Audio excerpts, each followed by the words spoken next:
Она сначала говорит, читайте правила. Эльмира Авзалова – одна из тех, кто уже активно пользуется новыми лифтами в подземном переходе в самом центре Казани. По городу часто передвигается с маленькими детьми и коляской. Спуститься я смогла, лифт работал на той стороне. На этой стороне диспетчер просит нажать вторую кнопку, а лифт не отвечает.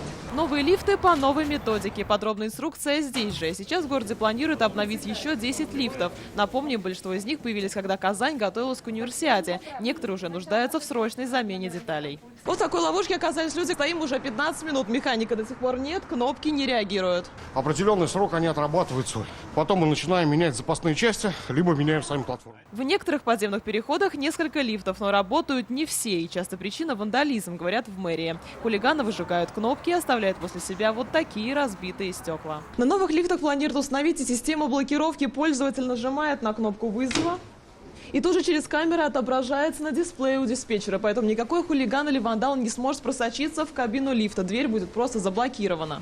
Зима, гололед, скользкий бетон. Еще одна проблема подземок – падения и переломы. Резиновая крошка, которая сначала покрыла подземный переход на кольце, появилась уже и в других местах. Скользить теперь не придется. Вот такая резиновая крошка уложена на Павлюхина в конце прошлого года. Это 224 квадратных метра нового покрытия. По словам производителя, она абсолютно безвредна. Но в случае чего здесь также установлена и вентиляция. Главное, не пачкается, еще приятный и внешний вид хороший. Ну, мне нравится, хорошо.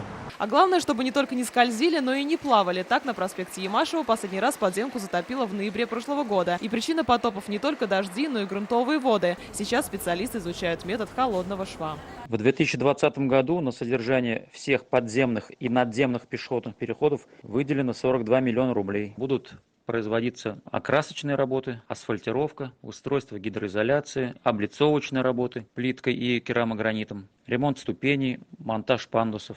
Большая часть работ запланирована на улице Амирхана, проспектах Победы и Ямашева. Юлия Муратова, Игорь Романов, ТНВ, Казань.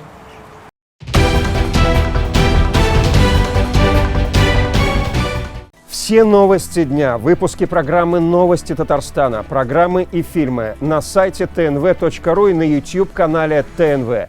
Подписывайтесь.